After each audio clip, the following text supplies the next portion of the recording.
Oi, pessoal, eu sou a Mariana Kupfer e hoje a gente vai trazer informações muito relevantes para vocês sobre fertilidade, sobre o entendimento dessa jornada e a decisão no seu tempo. Aqui comigo hoje, o Dr. Rafael Portela, embriologista, e o Dr. Matheus Roque, que é especialista em reprodução humana. Eles vão auxiliar a gente nesse bate-papo e trazer mais informações para vocês. Boa noite, Rafael. Obrigada. Boa noite, Mari. Obrigado pelo convite. Parabéns pela campanha. Tenho certeza que vai ser um ótimo programa. Vai. Boa noite, Matheus. Obrigada por estar aqui com a gente, mesmo que de forma híbrida. Boa noite, Mari. Boa noite, Rafa. Um prazer estar com vocês para conversar aí de assuntos tão importantes, um tema tão importante hoje na vida atual aí de todas as mulheres. Queria começar contando um pouquinho da minha trajetória, para quem não sabe ou não conhece. Em 2009, não, vou falar antes disso. Eu tinha duas certezas quando eu era criança, que eu ia trabalhar com comunicação e que eu ia ser mãe, não importasse como. E claro que, como toda menina da religião judaica, eu queria entrar na sinagoga com meu pai, casar com o príncipe encantado e ter um filho com o amor da minha vida. Nada disso aconteceu porque tudo isso foi interrompido pela morte precoce do meu pai e os meus sonhos se ruíram. Mas eu nunca desisti desse sonho e em 2009, eu, através de uma doação de sêmen de fora do Brasil, eu fiz uma reprodução assistida, uma inseminação e engravidei do amor da minha vida, da Vitória, que nasceu em 2010, e junto com ela, o meu sonho da maternidade se tornou realidade. Eu me tornei uma militante da maternidade, hoje eu trabalho com maternidade, a minha filha tem 12 anos e é o melhor projeto da minha vida. Então, se eu pudesse, eu teria feito isso antes. Não sei como eu pude viver tanto tempo sem ser mãe. Eu acho que quando a gente tem um sonho, a gente precisa fazer ele acontecer, temos que achar meios para que isso aconteça. E a maternidade, sem romantizar, porque eu brinco que agora na adolescência estou passando muitos desafios na educação, mas eu amo ser mãe e para todas as mulheres que me procuram, eu gosto de auxiliar elas nesse processo. Então, espero que eu possa inspirar vocês e hoje vamos bater um papo aí muito rico e esclarecedor com o Dr. Rafael e o Dr. Matheus. Estão prontos? Vamos lá? Essa pergunta é para você, Matheus. Eu queria que você falasse um pouquinho do que é a reprodução assistida. Maria, a reprodução assistida engloba o que você falou, uma mulher em busca de um sonho, ou o que seja, às vezes um homem em busca de um sonho, que é ter seu filho, que é uma das coisas mais lindas que a natureza pode nos dar, que Deus pode nos dar, e que muitas vezes isso não acontece de maneira natural. Quando nós falamos nos casais, eu falo em fertilidade conjugal, de 15% a 20% dos casais, isso não acontece de maneira natural. Hoje nós temos muitas mulheres, como você, procurando pela maternidade solo, como foi o que ocorreu. Nós temos casais homoafetivos, então nós temos diversas situações onde aquela gestação ou o sonho da maternidade ou da paternidade não ocorre de maneira natural, e aí essa mulher ou esse homem tem que recorrer a um tratamento de reprodução assistida, onde a reprodução não vai acontecer de maneira natural, mas vai acontecer de maneira assistida por um médico e um embriologista como o Rafa, para que esse grande sonho da maternidade ou da paternidade possa, enfim, se tornar realidade. É interessante a gente ver como esse assunto se pulverizou, né? Como hoje, coisas que eram tabu há anos atrás, hoje eu vejo as mulheres me escrevendo assim, tenho 40 anos, sou estável profissionalmente, financeiramente, na época que eu fiquei casada, meu marido ou minha parceira não queriam ter filhos, agora eu tenho óvulos congelados e tenho tudo para acontecer, só me falta coragem, né? E quantos casais homoafetivos não estão fazendo isso via barriga solidária? É muito lindo ver isso acontecer. Rafael, eu queria que você falasse um pouquinho sobre as diferenças entre o método de baixa complexidade e alta complexidade. Antes disso, Mari, parabéns. Eu já li seu livro, estive no lançamento do seu livro, conheci a Vicky, linda, iluminada. Então, parabéns por Obrigada, você ter Rafa. usado da reprodução assistida para não para extrapolar qualquer limitação que a vida tenha te colocado e viver hoje esse sonho com tanta plenitude. E quebrar os paradigmas, né? Em prol do Exatamente. nosso sonho. Obrigada. Fico feliz mesmo. Fiquei muito feliz de ter você comigo nesse dia. Eu também. Bem, dentro das técnicas que o Matheus falou, existem as técnicas de baixa complexidade e de alta complexidade. As técnicas de baixa complexidade são aquelas que promovem a gestação ou tentam promover a gestação com o encontro de óvulo e espermatozoide dentro do corpo da mulher, em vivo, nós chamamos. Ao contrário do in vitro. Que é o contrário do in vitro. Que é o coito programado, a inseminação artificial. São técnicas fator dependente, ou seja, não é qualquer fator de infertilidade que você pode usar esse tipo de técnica. Idade dependente, já não é em qualquer idade que você também pode usar esse tipo de técnica. E tempo dependente. Às vezes mesmo uma mulher mais jovem, mas que tem infertilidade, um casal que sofre de infertilidade há mais tempo, já pode não se enquadrar dentro da indicação para essas técnicas de baixa complexidade. Sem dúvida nenhuma, as técnicas mais utilizadas hoje em dia são as técnicas de alta complexidade, que é a fertilização in vitro, que é onde esse encontro de óvulo e espermatozoide acontece no laboratório, daí que vem o in vitro. Então, essas são as principais diferenças entre baixa complexidade e alta complexidade. Matheus, quais são os métodos disponíveis hoje no Brasil? Na verdade, hoje, quando a gente considera o Brasil e quando a gente considera a reprodução assistida em todo o mundo, provavelmente o Brasil seja um dos países mais avançados e mais abertos às diferentes possibilidades. Hoje no Brasil, um casal que é uma infertilidade conjugal pode vir fazer um tratamento, não está engravidando naturalmente, pode vir fazer um tratamento. Nós temos a possibilidade das mulheres solteiras fazendo tratamento, os casais que não conseguiram ali a gravidez e que estão enfrentando a infertilidade conjugal, aquelas mulheres que optam, né, ali pela maternidade solo, essa é uma opção. Os homens também que optam por uma paternidade solo, em teoria, se ele tiver uma doadora de ovos anônima e alguém para gestar, um útero de substituição, também teria essa opção. Os casais homoafetivos, pacientes, né, casais soro-discordantes. Então, hoje nós temos diversas opções e diversas possibilidades no Brasil que são permitidas pelo Conselho Federal de Medicina. Tudo isso em busca, né, como falamos, do sonho de um filho ou de uma filha, assim como hoje nós temos também o pensar no futuro, que é a preservação da fertilidade, que é o congelamento de ovos, que é uma outra técnica disponível também, não para quem está pensando numa gestação naquele momento, mas para quem quer potencializar as chances de gravidez no futuro, caso aquela gestação não ocorra de maneira natural, que ela poderia recorrer ao congelamento dos óvulos nesse momento, para caso ela precise de um tratamento de fertilização in vitro no futuro. Você falou uma coisa muito interessante agora, que para a maioria das mulheres, 90% das que me procuram pelas redes ou na rua, eu sempre falo a mesma coisa, na dúvida, congele óvulos, porque às vezes a natureza da mulher não é tão grata como a dos homens, então você pode estar com 40 anos com aquele óvulo que você congelou aos 30 e aí você tem o benefício da dúvida, mas os óvulos estão lá. Então, é isso que eu falo para todas as mulheres. Você estava falando sobre pulverização do assunto reprodução. É impressionante o quanto o congelamento de óvulos ganhou notoriedade agora, principalmente na época de pandemia. A busca no Google aumentou 40% sobre esse assunto, mas nós não estamos nem um pouco atualizados em termos de informação. É impressionante que em 2022 é onde esse assunto está ganhando mídia, está ganhando espaço, quando na verdade a gente já devia estar falando disso há muito tempo, né? Eu imagino que daqui a 10 anos o congelamento de óvulos numa determinada fase da jovem adulta, 25, 28, 30 anos, vai ser presente do pai, vai ser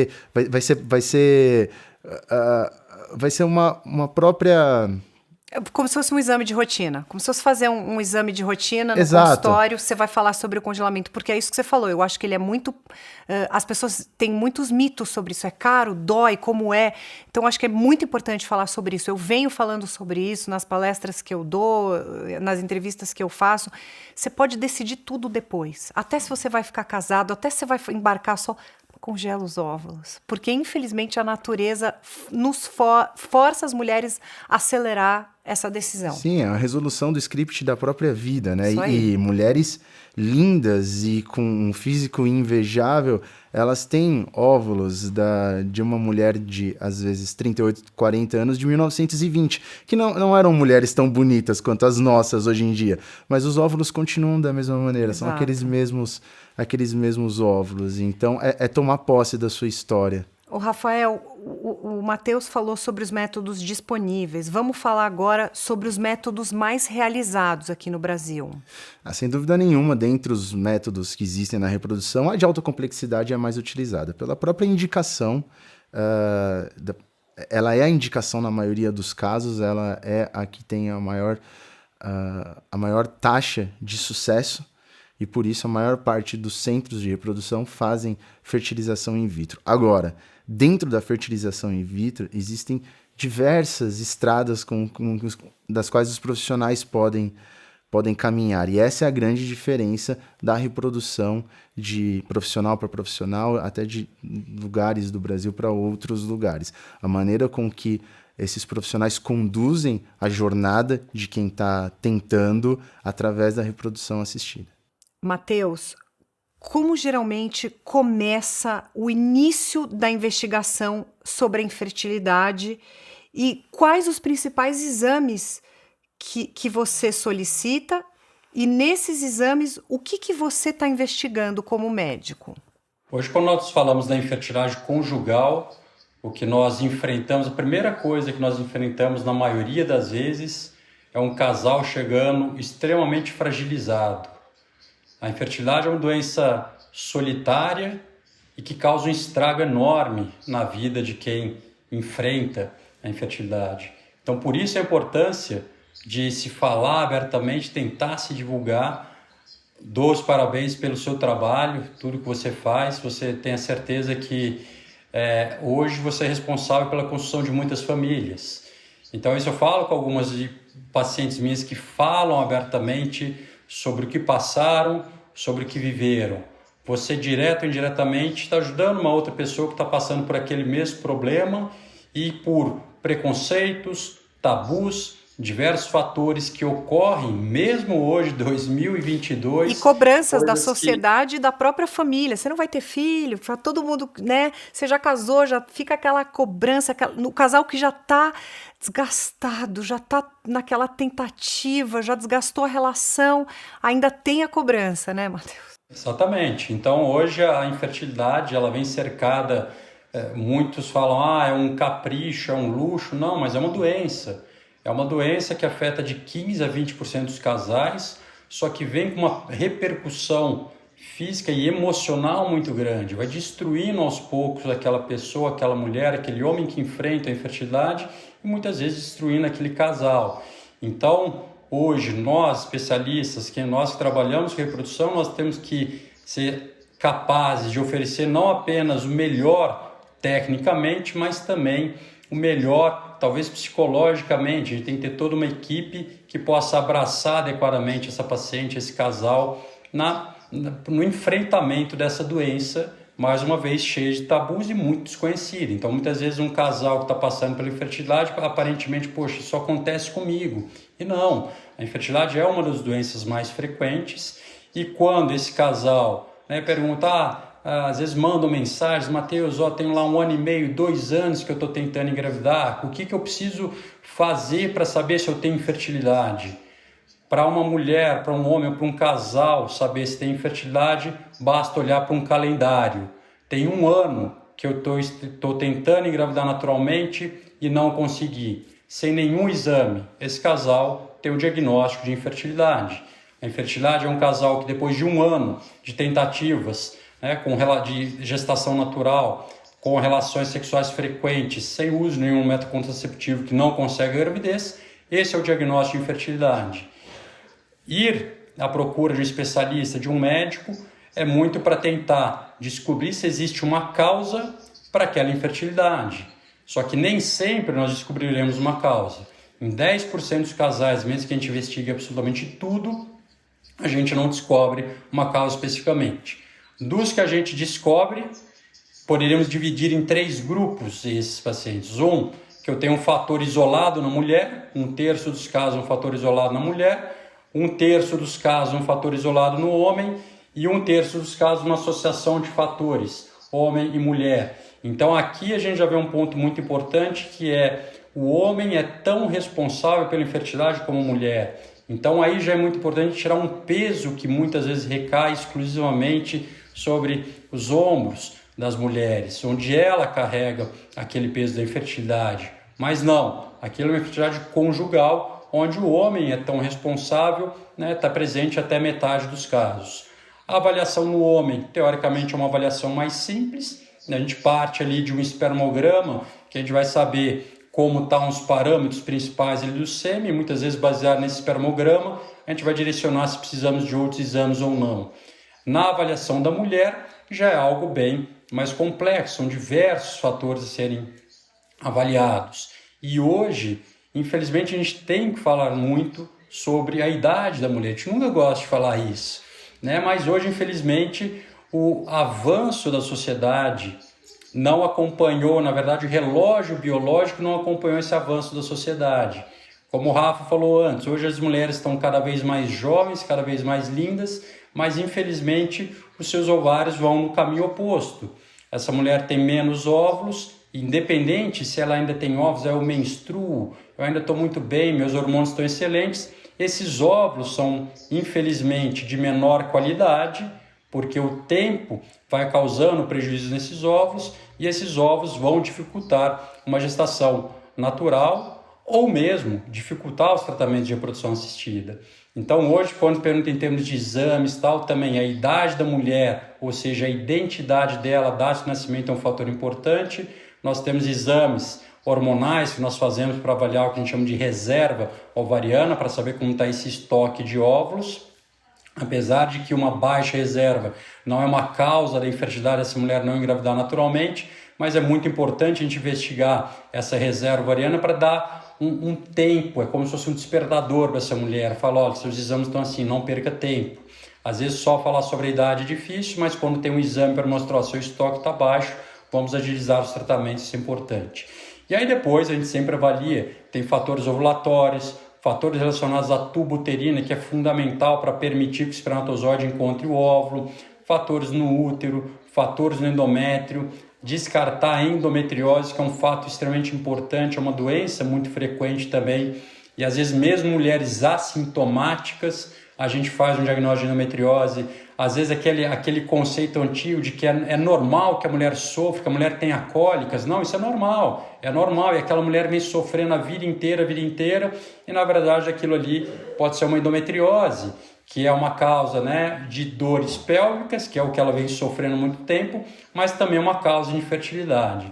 Então o que é muito importante quando a gente está diante de um casal infértil é a única doença que a gente não pode olhar só para um lado ou só para o outro. A gente tem que olhar para duas pessoas como uma unidade, investigar esse casal por completo e adequadamente e definir, entender o que é que esse casal deseja e o que é que ele precisa. E aí sim, a função dessa investigação, saber se tem algo que eu possa corrigir para potencializar as chances de gravidez natural, ou se eu não tenho nada que eu possa corrigir, ou se eu corrigir aquilo eu não vou potencializar as chances de gravidez natural, e que eu não possa perder tempo e que tenha que partir para o tratamento de reprodução assistida. Então essa é a grande função, ter o diagnóstico, ter uma investigação para saber se eu tenho algo para reverter, para potencializar as chances de gravidez natural, ou algo que eu precise reverter para melhorar os resultados de um tratamento de fertilização in vitro, e aí sim definir a melhor estratégia de tratamento baseado nos anseios daquele casal. E é importante falar que tudo isso que você está falando é uma maratona, né? Você não está vendo nem a linha de chegada ainda, só que a cabeça é muito importante. Você falou uma coisa agora muito legal, que é a unidade, não sou eu ou você. E é lembrar que está todo mundo do mesmo lado da quadra, né? E não ficar apontando culpados, a culpa é sua ou o outro, porque eu vejo que isso é muito catalisador nos casais, esse tratamento, ou separa ou une muito. Então, é importante também a gente falar dessa coisa do mental, né? Que isso rege todo o resto, e lembrar os casais sempre que está todo mundo na mesma quadra, eles estão buscando soluções e não culpados, e as soluções estão aí com o que vocês falaram, né? Rafa, queria que você falasse a diferença entre a inseminação artificial e a fertilização in vitro, que é a FIV. Tá. A inseminação artificial, uma das técnicas de baixa complexidade, a mulher tem a sua ovulação controlada e o homem tem o seu sêmen potencializado em um laboratório.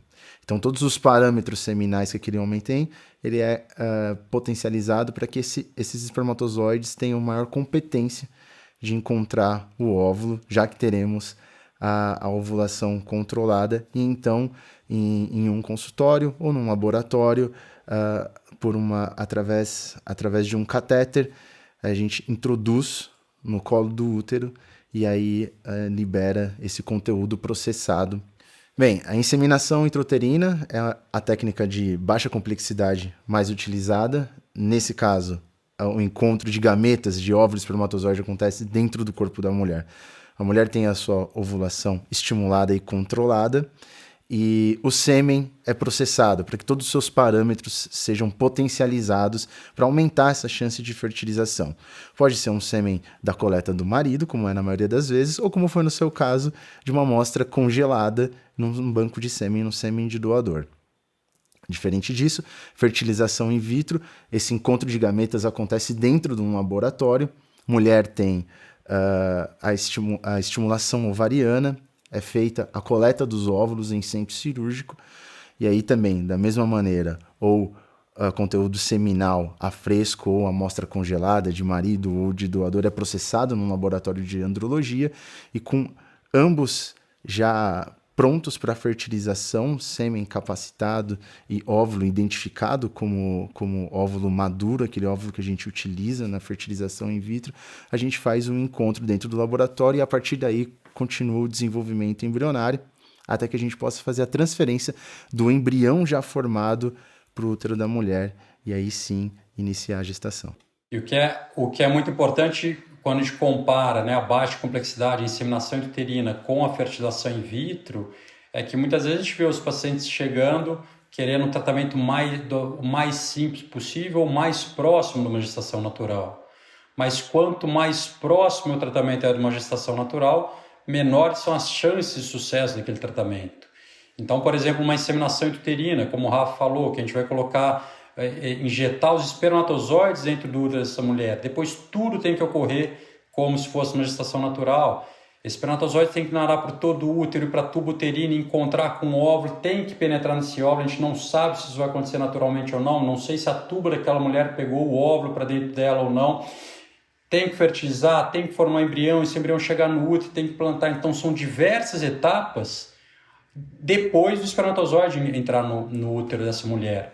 Então, as taxas de sucesso, por exemplo, de uma inseminação intrauterina, na grande maioria das vezes, ficam ali por volta de 15% a 17% nos melhores resultados.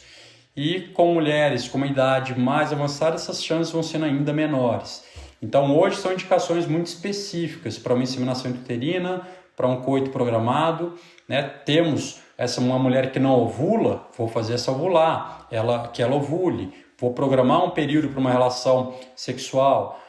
Se eu tenho algumas alterações daquele homem com relação à ejaculação tal, uma inseminação pode trazer um benefício. Ou então fazer essa mulher ovular e colocar o sêmen dentro do útero. Mas diversos outros pontos. Uma endometriose. Fazer uma inseminação, eu não trago benefício nenhum para esse casal, por exemplo. Aproveitando, Matheus, é possível fazer a FIV, a fertilização in vitro, com qualquer idade? Hoje, a fertilização in vitro, por exemplo, quando a gente pega a resolução do CFM, um tratamento de reprodução assistida, a princípio, é permitida em mulheres ali até os 50 anos de idade. A partir disso, nós temos que ter toda uma avaliação dessa mulher, se ela tem condições, né, para ter uma gestação de maneira saudável, de maneira segura. Mas o grande ponto é o quê? Que uma mulher gestar, ela pode, teoricamente, com qualquer idade, mas não necessariamente ela consiga gestar com os próprios óvulos daquele momento. Então, aí, mais uma vez, entra a importância do congelamento de óvulos. Se essa mulher congelar óvulos, ela está congelando uma quantidade determinada de óvulos com a qualidade de quando ela realizou aquele congelamento. Porque hoje é muito frequente, a média de idade das pacientes que vêm nas clínicas de reprodução no Brasil por volta dos 39 anos de idade. E essas mulheres, então, estão deixando para engravidar cada vez mais tarde, ou para a primeira gestação, ou para uma segunda gestação, por diversos motivos. Só que o passar do tempo, o avançar da idade, vai dificultando cada vez mais o resultado de um tratamento, mesmo com a fertilização in vitro. Então, hoje, nós temos muitas mulheres ali a partir lá de 45 anos de idade, ou mesmo a partir de 40, 42 anos de idade, podem ter a gestação, mas muitas vezes fazem um tratamento não com os próprios óvulos, fazem tratamentos com óvulos doados anonimamente. Então, hoje, considera-se que a partir de 35 anos de idade, cada 6 meses, cada ano que vai passando, chances vão diminuindo. Vamos tendo menos óvulos e óvulos de uma menor qualidade. E essa diminuição nas chances ocorre aumenta ainda mais aí a partir dos 40 anos de idade. Então, em teoria, uma mulher pode gestar com qualquer idade, não necessariamente com seus próprios óvulos. Vamos falar sobre a escolha do método. É ela que decide, a mulher, ou é o médico que auxilia ela nessa decisão? Essa é uma ótima pergunta e, na verdade, é uma decisão compartilhada. A função de nós médicos é mostrar para aquela mulher qual que é o cenário atual, quais são as chances atuais de uma gravidez, se teríamos possibilidade de continuar tentando de maneira natural e qual que seria a chance dela depois de 6 meses, 1 ano, ter uma gravidez natural, se ela for para um tratamento de baixa complexidade, se a gente aumentaria essa chance ou não, ou se formos para um tratamento de fertilização in vitro, quais seriam as chances. Então, a nossa função é investigar da melhor maneira possível e explicar da melhor maneira possível, deixando muito claro quais são as chances, quais são os resultados. E enfatizar que também a fertilização in vitro, apesar de todos os avanços que nós tivemos, a gente fala de um tratamento de alta complexidade com resultados maravilhosos atualmente, mas também não são a garantia de um bebê em casa, né? Não são a garantia da realização daquele grande sonho. Então também, às vezes chegam pacientes falando, não, agora eu vou para uma fertilização in vitro, isso significa que eu estou com meu bebê. E não, são diversas etapas. Mas hoje a fertilização in vitro é um grande aliado do dano, daquela mulher e da medicina reprodutiva, um grande aliado contra o dano que o tempo causa em termos reprodutivos para essa mulher, para esse casal. Porque às vezes hoje ela, não estou preparado para fazer um tratamento, quero continuar tentando engravidar naturalmente. Passam uns 3 meses ou 6 meses, mas ela tinha uma possibilidade muito baixa de uma gravidez natural, e aí retorna daqui 6 meses, 1 ano, agora eu estou preparado para uma fertilização in vitro. Mas às vezes ali já não é possível fazer um tratamento de fertilização in vitro. Às vezes agora eu estou me preparando, agora eu estou pronta, mas agora ela vai ter que estar pronta para um tratamento com óvulos doados, por exemplo. Então isso é o que nós precisamos sempre conversar, tentando não agredir falando muito sobre a idade. Não é que está velha, falando, as mulheres estão cada vez mais jovens, mas infelizmente, reprodutivamente, o tempo passa e chances diminuem de uma gravidez, e não só de uma gravidez, do bebê em casa, que isso é importante. Engravidar não significa que essa mulher vai ter o seu bebê. Se essa mulher engravidar e perder, ela não está realizando aquele grande sonho. Então, ao avançar da idade, diminui chances de gravidez e aumenta-se muito o risco de aborto. Então, a gente tem que procurar aquele equilíbrio e mostrar para essa paciente qual que é a melhor forma dela vencer essa batalha. Então, uma decisão compartilhada, uma decisão em conjunto. Agora, a gente sabe que esse é um caminho difícil, como vocês mesmos disseram, então queria falar agora com vocês dois sobre, a gente sabe que tem inúmeros desafios, como eu disse, o emocional, como o Matheus falou, diversos fatores, o custo, então vamos falar desses desafios durante o tratamento. Essa pergunta é para você e para o Matheus. Queria que vocês discorressem sobre os desafios que o casal vai enfrentar. Sem dúvida nenhuma, a incerteza do tratamento é o maior desafio, né? Lidar com a falta absoluta do controle, porque nós vemos pacientes de bom prognóstico, às vezes tendo dificuldades mesmo em fertilização in vitro para ter o seu bebê em casa.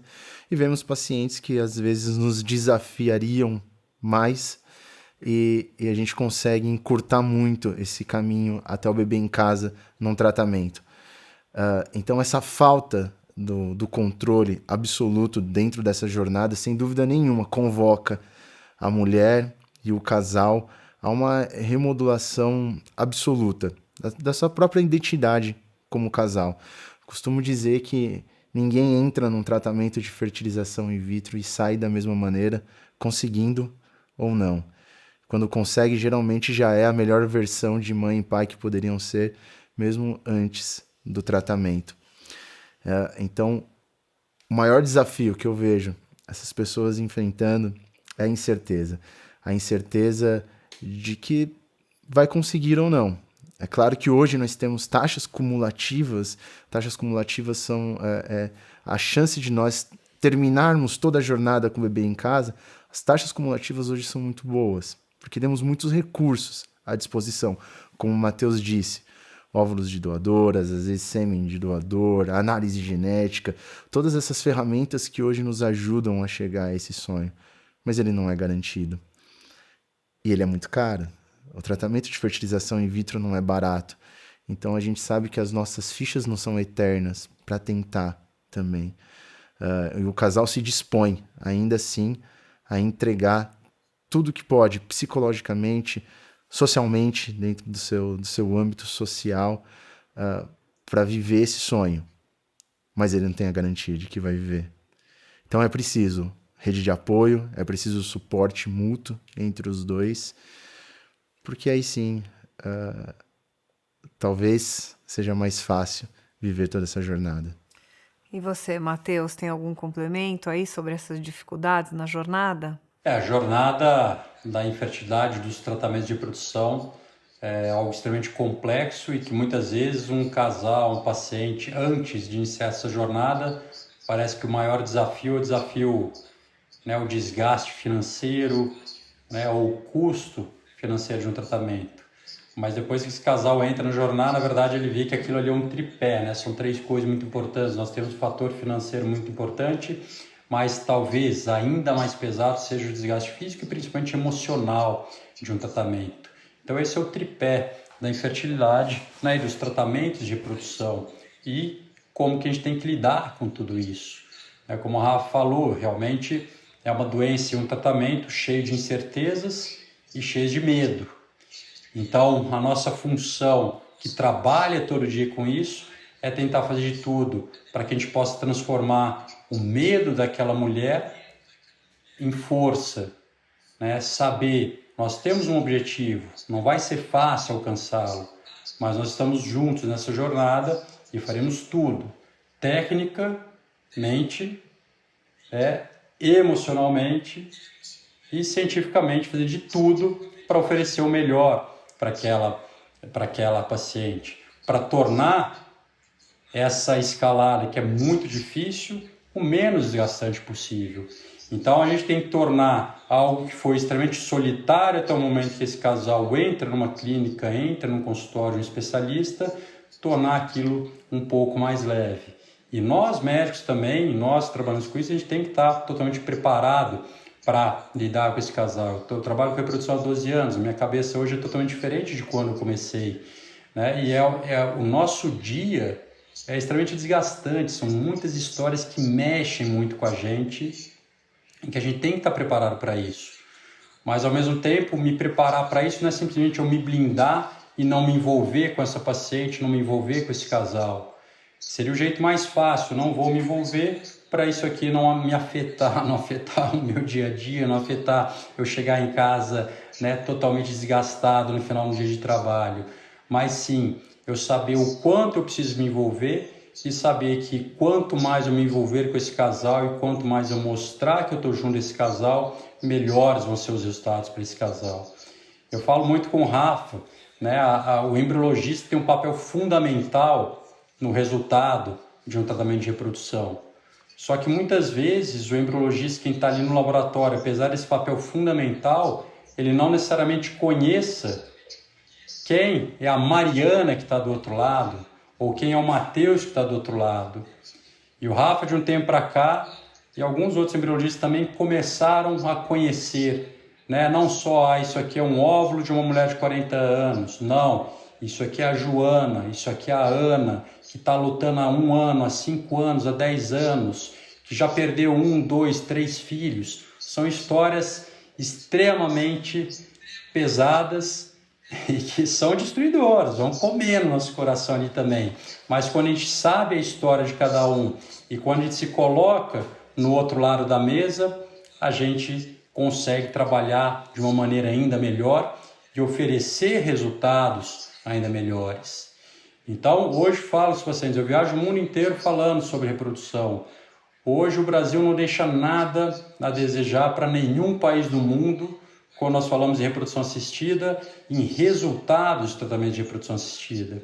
Nós temos diversos especialistas aqui que cada paciente vai se familiarizar, tem a questão da empatia, né? Não gostei daquele médico, não fique com ele, procure uma outra opção, né? Questione o seu médico. Nós hoje não podemos ser como era a medicina há tantos anos atrás, onde que o médico falava aquilo ali é uma verdade absoluta, e eu tenho que estar aberto a esses questionamentos. Se eu não estou aberto ao questionamento, se eu não estou aberto a uma ligação 10 da noite, meia-noite, WhatsApp o dia inteiro, final de semana, eu estou no caminho errado, eu estou fazendo uma coisa que não é para mim a reprodução assistida, assim como o paciente extremamente desgastante, e ele se entregar totalmente a um tratamento. Nós que trabalhamos também com a reprodução assistida, nós temos que nos integrar totalmente a esse paciente, esse casal. Só que é centenas e milhares todos os anos. Mas isso nós vamos conseguir tornar aquele caminho um pouco mais leve. A gente não tem como garantir o resultado final, que é o bebê em casa. Você falou aqui anteriormente, Matheus, que às vezes vocês médicos nunca descobrem a causa da infertilidade, e falaram também sobre o tratamento não ser 100% eficaz, que às vezes pode não acontecer, podem ocorrer perdas gestacionais. Então, no caso de ocorrer perdas sucessivas dessa mesma mulher, vocês conseguem fazer algum outro tipo de investigação, ou naquele ponto que ela já fez todos os exames e às vezes não há mais o que fazer? Ou sim, tem planos B aí? Isso varia muito, Mari. E hoje é muito comum, às vezes, pacientes chegarem como, eu tenho uma infertilidade sem causa aparente, ou então eu tenho aborto de repetição e não se descobriu a causa, eu não sei o porquê. Algumas das situações é porque não foi feita uma investigação completa, porque são diversos fatores, tanto para a infertilidade quanto para as perdas, né, para os abortos recorrentes que podem causar. Um principal fator, por exemplo, para as perdas, a questão embrionária. Então, muitas vezes fala, não, se perdeu uma vez, é normal, toda mulher perde na primeira gestação. Aí perde 2, não, acontece também, mas agora vamos investigar. Ou então simplesmente vai lá e joga a culpa, não, porque o embrião não era bom, o óvulo não era bom, não deu um embrião de qualidade. Mas não, são diversos fatores e não só a idade da mulher ou a qualidade daquele óvulo. Fatores masculinos, fatores genéticos, fatores uterinos, fatores endometriais, trombofilias, fatores imunológicos. Então são diversos fatores que a gente pode avaliar. Mas mesmo avaliando todos eles, algumas vezes nós não temos a resposta. E isso é muito doloroso para os pacientes e também para nós, quando a gente não tem uma resposta. Você vê aquele paciente todo o sofrimento que está e não necessariamente a gente consiga dizer para ele, foi exatamente por isso que você não engravidou, ou foi exatamente por isso que você perdeu. Isso gera uma dúvida enorme, aquela baita interrogação para aquela paciente. Mas aí, não sei exatamente contra quem eu estou lutando, parece que estou indo ali para um campo de guerra de olhos vendados, não sei de onde estão vindo os tiros e eu estou no meio daquilo ali, fui jogado no meio daquilo ali. Então hoje o nosso grande sonho, né, quem trabalha com a reprodução, quando a gente consegue associar a parte científica, quando a gente gosta da parte científica, o nosso sonho é avançar nessa parte, conseguir personalizar cada vez mais o tratamento, conseguir, quem sabe no futuro, essa mulher que chega ou esse casal que chega, ter exames que eu consiga determinar exatamente para você, qual é o tratamento que eu tenho que fazer para você. Vou conseguir ou não vou conseguir? Às vezes que eu faço o exame que faz, não adianta tentar, você não vai conseguir, mas que eu consiga dar essa resposta. É uma resposta, não posso, e aí, o que é que eu vou fazer? Então esse é o nosso grande desafio. A reprodução gera, né, uma satisfação enorme poder trabalhar com a reprodução, mas ao mesmo tempo esse fato de a gente estar longe ainda do 100%, apesar de já ter melhorado muito, gera esse desafio e gera essa intriga. Não posso me acomodar com isso. O que eu tinha de resultados há 10 anos atrás, se eu estiver feliz com aquilo, tem que parar. Eu não posso ficar feliz com isso. Se eu fico feliz com o que eu oferecia para meus pacientes há 1 ano atrás, eu não posso ficar feliz. Eu tenho que estar sempre mudando. Eu só posso estar feliz quando eu tiver 100%. 6 desafios, mas a responsabilidade é nossa de lutar para sempre procurar pelo melhor, e o melhor é o 100% que é o bebê em casa, e a gente tem que lutar para isso. Rafael, em que momento desse tratamento vocês conseguem perceber se outros profissionais se fazem necessários, como um urologista, um geneticista, um psicólogo? Vai da sua sensibilidade ou vai da necessidade mesmo? O tratamento de reprodução é um tratamento multidisciplinar por essência, né? Algumas dessas disciplinas elas são necessárias, como a nutrição. O apoio psicológico é muito importante para o casal também passando por tratamento de fertilização in vitro. Hoje nós temos tratamentos complementares, como a acupuntura, que faz muito bem para os nossos pacientes. Agora, sem dúvida nenhuma, de todas essas áreas, 2 que se conversam intimamente é a embriologia e o clínico, o médico. Essas são 2 áreas desse cenário multidisciplinar que nós conseguimos ter um relacionamento íntimo, pelo menos eu e o Matheus trabalhamos juntos, e a gente sabe o quanto dividimos o dia a dia e o quanto isso melhorou a nossa consciência de pacientes e resultados e particularidades, como o Matheus disse, de cada paciente na individualização, porque agora a gente consegue não só individualizar exames, resultados, pesquisas, investigação, mas também como é a célula de cada um desses pacientes, como é o óvulo da Mariana, como que é o espermatozoide do Mariano. Então, essa relação íntima é a relação base no tratamento de reprodução, a relação entre a embriologia e a parte médica. Mas isso que o Rafa falou, acredito que a reprodução me ensinou muitas coisas na vida e nos ensina todo dia. E acredito que o principal ponto é esse, que sozinho nós não somos ninguém. E a reprodução ensina isso. Né? Eu preciso de um óvulo e de um espermatozoide para poder formar um embrião, independente de onde vem esse óvulo, de onde vem esse espermatozoide. Eu preciso. Sozinho, um ou outro não vai gerar uma vida. Ah, não, mas ótimo, eu consegui um embrião. Agora eu vou ter meu bebê. Não, esse embrião sem um útero não vai gerar um bebê. Tem que ter aquele diálogo, aquela afinidade com o endométrio para que aquilo ali possa gerar uma gestação. Ah, não, mas agora engravidei, tá tudo perfeito. Se não tiver aquela sincronia da mãe e todo o ambiente ali, isso também não vai gerar um bebê. Então a reprodução é isso, é nos mostrar que sozinho nós não somos ninguém. E a reprodução assistida é isso, é algo multidisciplinar. O médico pode ser o melhor médico do mundo. Se ele não tiver uma boa equipe, não tiver um bom laboratório, um bom embriologista, ele não vai conseguir salvar muitas vidas, não vai conseguir trazer muitos bebês ao mundo, não vai conseguir realizar o sonho de tantas mulheres. Antes da gente encerrar, eu queria saber dos 2 que mensagens vocês gostariam de deixar para as tentantes. Vamos começar pelo Rafael. Bem, consigo falar 48 minutos em uma mensagem para tentantes aqui, de tanto que é necessário e tanto que é possível. Mas pelo que a gente vive no dia a dia, a minha mensagem seria: existe uma maneira de passar pela jornada da reprodução, pelo investimento que é exigido na reprodução, investimento físico, investimento emocional, investimento financeiro, investimento na relação, investimento conjugal, que é mantendo o olhar no prêmio, mantendo o olhar no topo. E é isso que às vezes a gente se perde no significado. Às vezes o casal e a mulher luta tanto para ter o filho que não tem, que essa busca ela fica negativa por origem, porque eu estou buscando o que eu não tenho. Então é necessário ressignificar e trazer à memória sempre que o que eu quero é ter um filho, o que eu quero é ter o meu quartinho com um bebê, ter o meu berço, é ter.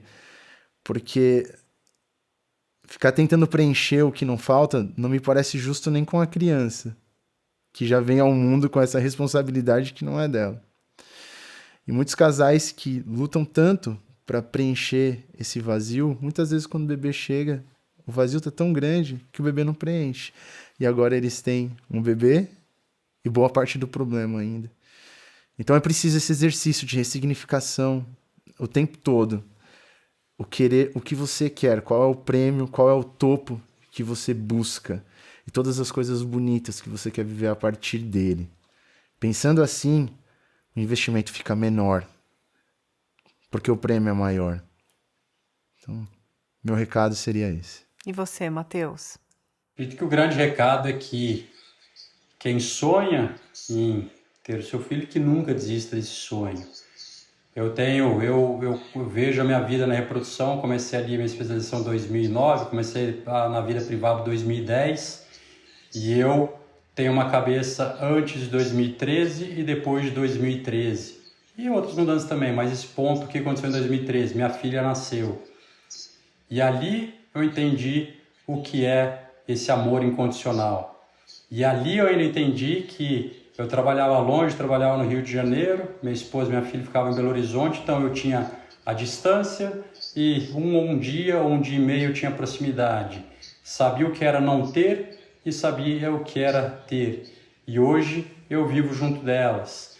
E hoje eu sei o que é chegar em casa, dar um beijo, mesmo que ela já esteja dormindo, dar um beijo à noite, ou antes de sair para trabalhar, mesmo que ela esteja dormindo, dar um beijo nela, mesmo que talvez ela nem saiba o que eu esteja dando. Mas aquilo ali, aquele cheirinho é uma coisa maravilhosa. E isso eu vejo para todos os meus pacientes. Se ele tem esse sonho, eu tenho que fazer de tudo para poder dar essa condição dele ter quem dá um beijinho à noite, quem dá um beijinho de manhã. Porque esse é um amor maravilhoso. Só que para a gente ter essa grande conquista, infelizmente, para 15, 20% dos casais, infelizmente, isso não virá de maneira natural. É como uma outra doença. E às vezes muito difícil de ser enfrentada. Então essa jornada muitas vezes é difícil, mas a recompensa é infinita. Então nós temos que nos reinventar, nos fortalecer e fazer de tudo para que, se eu tenho aquele sonho, eu possa transformar realmente em realidade, que não seja só um sonho, mas que esse sonho possa estar aqui nos nossos braços ou na nossa boca. Então, nunca desistam dos seus sonhos, porque realmente a recompensa é infinita. A recompensa é infinita mesmo. Eu afirmo que foi a decisão mais acertada da minha vida também. Eu também queria deixar um recado para as tentantes aí, para as mulheres que me procuram. Não desistam do sonho da maternidade. Enquanto houver um sonho e a vontade, o desejo, há de se conseguir de alguma forma. Espero que vocês tenham gostado desse bate-papo tão rico aqui com o Rafael, que é um embriologista, o Matheus, que é um especialista em reprodução humana. E é isso, gente. Uma boa noite para vocês. Obrigada.